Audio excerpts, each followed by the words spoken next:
আজকে আমরা বিভূতিভূষণ বন্দ্যোপাধ্যায়ের লেখা একটি করুণ রসের গল্প ঠেলাগাড়ি এই গল্পটি আলোচনা করব। প্রথমেই বলে দিয়েছি যে গল্পটি একটি করুণ রসের গল্প।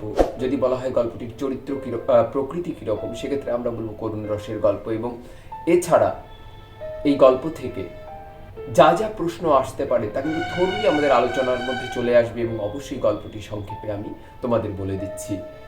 তো যে বিষয়টি আমাদের অত্যন্ত গুরুত্বপূর্ণ, যে উৎস হচ্ছে বিভূতিভূষণ বন্দ্যোপাধ্যায়ের গল্প সমগ্র, এবং চরিত্রগুলো প্রত্যেকটি ভিডিওতে আমি বলি চরিত্রগুলো কিন্তু তোমরা একটা নোট ডাউন করে রাখবে, একটা নোটস খাতায় বা স্ক্রিনশট নিয়ে রাখবে এবং প্র্যাকটিস করবে।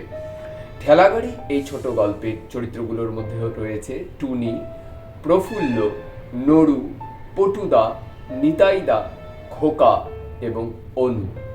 এই চরিত্রগুলো তোমরা অবশ্যই মনে রাখবে। তো চলো সংক্ষেপে জেনে নিই ঠেলাগাড়ি এই ছোট গল্পটি। গল্পকথকের ছোটবেলায় কোনো এক সকালে তিনি সবে ঘুম থেকে উঠেছেন। এমন সময় জানলার বাইরে একটা খেলনা ঠেলাগাড়ির আওয়াজ পেলেন এবং চুপি চুপি তার খেলার সাথীরা ঠেলাগাড়ি চালানোর আমন্ত্রণ জানালো, তাকে ডাকতে লাগলো চুপচুপ করে।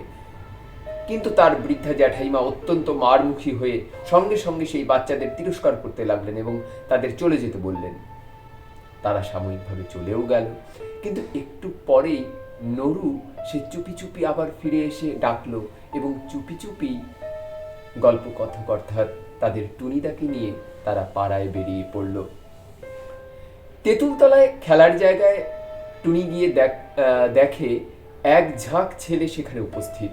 পটু, নিতাই, খোকা, নড়ু তো ছিলই, সবাই সেখানে এক জায়গায় রয়েছে এবং সবাই সেই ঠেলাগাড়িতে চড়ে আনন্দ করছে। এরপর জামতলার ছায়ায় বসে ভবিষ্যতে কে কি হবে তাই নিয়ে গল্প শুরু হলো। খোকার ভবিষ্যৎ ভেবে দেখার বয়স ও বুদ্ধি তেমন হয়নি, তাই সে এক একবার এক এক রকম কথা বলে। কখনো বলে সে নৌকার মাঝি হবে, কখনো বলে রেলগাড়ি চালাবে, কখনো বলে স্টিমার চালাবে। গল্পকথক বলতেন, আমি হব সাহেব ডাক্তার বা মহকুমার হাকিম। খোকার প্রতি তার একটি অহেতুক বাড়তি আন্তরিকতা ছিল, এতটাই ছিল যে দিনে একবার অন্তত তার সঙ্গে দেখা না হলে যেন তার ভালোই লাগতো না। খোকার শখ ছিল সবাইকে সে গাড়িতে চড়াবে এবং সে নিজে টেনে নিয়ে নিয়ে বেড়াবে। ঠিক আছে, তো গল্পকথক নিজেও গাড়ি চড়ে বেড়াতেন, আর সে চৈত্র বৈশাখের সূর্যকেও উপেক্ষা করে তাকে নিয়ে নিয়ে বেড়াতো। খোকার বয়স অল্প এবং দেহ অত্যন্ত ক্ষীণ মেয়েলি ধরনের ছিল বলে সে পাড়ার অন্যান্য ছেলেদের সঙ্গে পেরে উঠত না, তবু সে সবার সাথে মিশত। চৈত্রের আরেক ভয়ানক গরমের দিনে সে একে একে পটু, অনু, বড়ু, হড়ু সবাইকে গাড়িতে তুলে টানলো। শেষে নিজে যখন একটু বসতে চাইলো যে তোরা কেউ টানলো না। গল্পকথকের খুব ইচ্ছে হলো নিজেই একটু টেনে নিয়ে যায়, কিন্তু অন্যান্য ছেলেদের উপহাসের ভয়ে তিনি সেটা করতে পারলেন না। কিন্তু কিছুক্ষণ পরে ঘটলো একটা ভয়ঙ্কর ঘটনা। একটা ছেলে তাদের দলের মধ্যেই ছিল।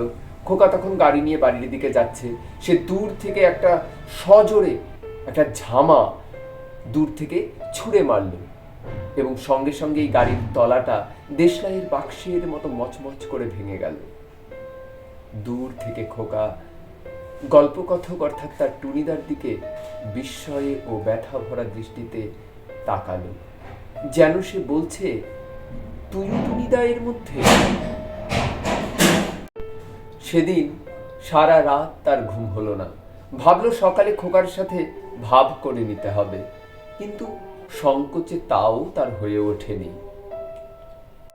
এদিকে খোকাও অভিমানে পরের দিন তো আসেইনি, এমনকি সপ্তাহখানেক তার সঙ্গে দেখা করেনি। তারপর গল্পকথক বাড়ির সবার সাথে চলে যায় তার মামার বাড়ি এবং ফিরে আসে প্রায় 8 থেকে 10 মাস পর। ফিরে এসে খোকার সঙ্গে তার আর দেখা হয়নি। একদিন খোঁজ নিতে খোকার বাড়িতে গেলে খোকার মা হাউমাউ করে কেঁদে তার দিকে ছুটে এলো এবং তাকে জানালো তাদের খোকা আর নেই। হুপিং কাশিতে সে সবাইকে ছেড়ে চলে গেছে। তারপর বহুকাল কেটে গেছে। গল্পকথক এখন অনেকটাই বড়, তবুও চোখ বুঝলেই যেন দেখতে পায় 8 বছরের সেই ছোট খোকা জামরুল বাগানের মাঝে মাদার গাছের নিচ দিয়ে যেন সে তার কেরোসিন কাঠের ঠেলা গাড়িটি টেনে টেনে নিয়ে বেড়াচ্ছে।